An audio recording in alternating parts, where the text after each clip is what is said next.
بسم الله الرحمن الرحيم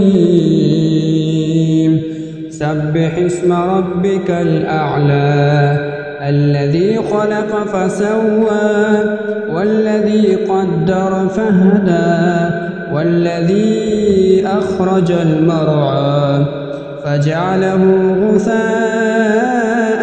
أحوى سنقرئك فلا تنسى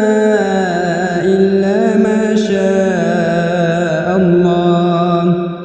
إنه يعلم الجهر وما يخفى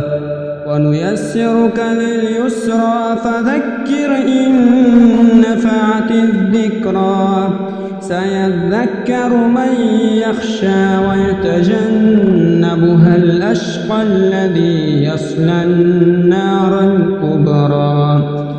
ثم لا يموت فيها ولا يحيا قد أفلح من تزكى وذكر اسم ربه فصلى